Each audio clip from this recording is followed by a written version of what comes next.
What is up, guys? EJ here, back with another video, and today is going to be my Blu-ray DVD update for December 20th, 2012. So I've got 9 movies to show you. I was hoping it was going to be 10, but one of them has not arrived yet. It's still on order. They're all documentaries. I said when I did my documentary collection video, I wanted to get some more documentaries into my collection. So I picked these 9 movies up, and one more that hasn't come yet. So I've got 7 DVDs and 2 Blu-rays. So let's get started. So up first we have Fire in Babylon from 2011. This was recommended to me by a very good friend, Super Marcy, and I'm glad she did, because it's a really great film about cricket of all things. Of course, being from England, I grew up playing and watching cricket, and this is a great movie about the West Indies cricket team through the 60s and 70s and 80s and early 90s. Before they became one of the most dominant teams in history, they were regarded as sort of, they called them calypso cricketers. They had fun, they put on a good show, but they weren't very good. And sort of through political colonization, of course, the Caribbean, the West Indies, dominated by the UK and so on, they rose to great power in the cricket world, mainly because of their bowlers, their fast bowlers. Yeah, I grew up watching cricket. I never remember seeing England beat the West Indies in a 5-day test match. Follow those of my watchers in the UK and Australia. You obviously know what I'm talking about when I'm talking about cricket. But it was great seeing these great interviews with the likes of Clive Lloyd, who was the great West Indies captain for many years, and Viv Richards, one of the best players of all time, and showing them take on England, their biggest rivals, and Australia in these great matches. Just a very cool documentary. If you like cricket, obviously this doesn't appeal to my US audience, but highly recommend this. Fire in Babylon, really good film. Okay, next we have The Fog of War from 2004. Film directed by Errol Morris, who did The Thin Blue Line. This great movie about, well, this one is a great movie about Robert S. McNamara, the former Secretary of Defense under Presidents Kennedy and Johnson. Great bunch of interviews talking about U.S. history over the past 30, 40 years and all the great events that happened in that time. I believe this won Best Documentary Feature in 2004 for the Academy Awards. Really good documentary, The Fog of War. Okay, up next, a film I've wanted to see for ages. I haven't seen it yet, and I've heard a lot about it, obviously. And that's Hearts of Darkness, Filmmaker's Apocalypse, one of the great documentaries of all time about filmmaking. Obviously the story of how Apocalypse Now by Francis Ford Coppola was made. Came out in 1991. I've never seen it. Like I said, I've always been dying to see it. So now here's my chance. Apocalypse Now is one of my favorite Vietnam War films, and I've always been interested to check this one out. Okay, up next we have Man on Wire from 2008. Great documentary about a young Frenchman who, back in the mid-70s, 1974 I believe, hooked up wire across the Twin Towers in New York, and was up there for an hour sort of dancing and walking before he got arrested by the police. One of the best documentaries of the past decade, Man on Wire. Really looking forward to watching this again.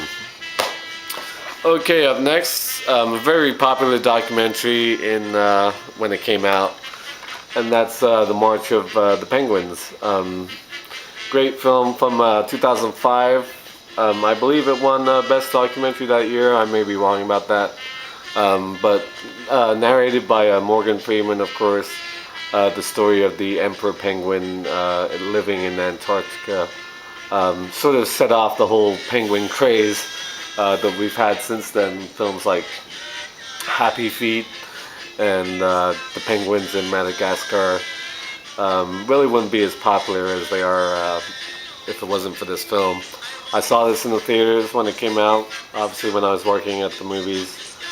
This came out when I was working then, and it's really very good. The harsh conditions these penguins have to go through just to eat and mate and give birth and so on. Very interesting role for the fathers, the male of the species. I thought that was really good. Yeah, it's a great documentary. If you like nature films, all the stuff that with Planet Earth and all that kind of stuff. Yeah, Disney Nature puts out like a new movie every year. I haven't been a huge fan of some of them, but yeah, if you like nature documentaries, this is a great one. Okay, up next, also a film from 2005, which I have not seen actually, and that's Murderball. I hear it's fantastic. This film about these paraplegic rugby wheelchair players. I hear it's a very brutal and competitive sport, this wheelchair rugby. So definitely looking forward to watching this. I hear it's really good. Okay, up next, another film I haven't seen. And I'm actually stoked to get this because I've been dying to see it. And I got it on Blu-ray. It came out 2011, and that's Senna. The story of Ayrton Senna, the great Brazilian Formula One Grand Prix driver. Now, obviously, growing up in England, Formula One was really the second most popular sport behind football, of course. And I loved F1 growing up. But the thing is, I was a huge Alain Prost fan because he drove for Ferrari, and I was a big fan of Ferraris. And I always liked Alain Prost over Ayrton Senna, and he was his big rival. Senna was a great driver. I always sort of hated him, but he tragically died. I forget when. It was like 2007, 2008, something like that, I believe. But he was a great driver back in the late 80s, early 90s. I was also a big Nigel Mansell fan, of course, being British. And yeah, Formula One was a big deal to me back when I was growing up. Obviously, after moving to the States, here we have NASCAR and IndyCar, and I can't watch those. I'm just not a fan. And Formula One is very much on the back burner over here in the States. But I loved it growing up, and next to football, it was probably the second most popular sport. So really looking forward to watching that. Okay, up next, a film I did see when it came out. And that's Super Size Me with Morgan Spurlock. From 2004, he directed and starred in it. About this ordinary guy who decides to eat McDonald's for a whole month. Nothing but McDonald's. He has that for breakfast, lunch, and dinner. And he sort of goes through all these changes with his body and his health.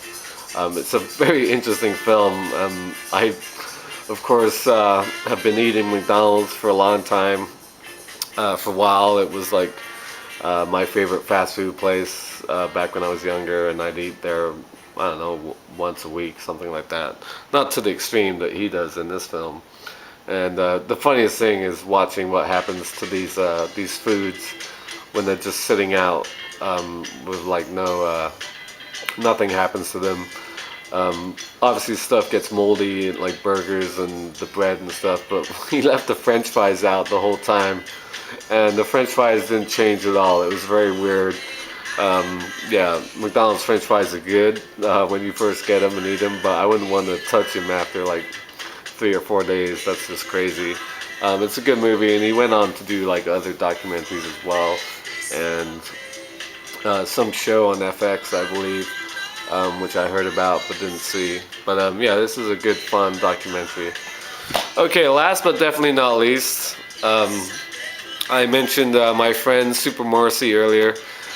She was very kind and sent me this present for Christmas, a movie I hadn't seen that she recommended to me. And that's These Amazing Shadows, the movies that make America. A great documentary that came out last year, 2011, about the National Film Registry and all the movies over the years that have been added to the list. Um, yeah, it's a very interesting documentary. It started off in the late 80s, I believe, or the early 80s, and it was born out of the controversial debate between colorizing black and white films, which I didn't know at the time when I saw this. I didn't know that's how this whole National Film Registry was born. I didn't know there was a big debate about colorizing black and white movies. That's always been a thing I've avoided when it comes to buying and watching older movies. If it's in black and white, I want to see it in black and white. The whole idea of colorizing old black and white movies just doesn't appeal to me at all. But that's how the NFR, or whatever it's called, was born. And they show all the different types of movies that have been added over the years. I believe they add 5 or 10 each year. And it's not just like the classics like Casablanca and The Wizard of Oz and stuff like that. It's very interesting. There's like short films, films about the Japanese internment camps in America during World War II. Even stuff like the little theater jingle that you hear and everybody knows before movies. Let's all go out to the what's it called? One where it's like hot dogs and popcorn singing, "Let's get ourselves a treat" or whatever it's called. Stuff like that has been added over the years, and I think I heard just a couple of days ago they added some new films, and I believe one of them was A Christmas Story. Very fitting for this time of year. So I really want to thank Super Marcy for sending me this for Christmas. Guys, she also has a YouTube channel. It's called Me 13A. I'm going to put a link in the description to her channel. She doesn't make sort of DVD updates and so on, but she makes lots of review videos and interesting videos about movies. And also I'll put a link to her main website, supermarcy.com. Go check it out. It's a great site, and she's a very good friend. And I really wanted to thank her for sending me this. So that is my update. All documentaries. I know some people just aren't into documentaries, which is fine. But these are very good films, especially the ones I've seen. I haven't seen all of them, but looking forward to watching some of those. So if you've seen them, let me know what you think. Yeah, thank you for watching as always, and until next time, I'll see you. Bond. James Bond.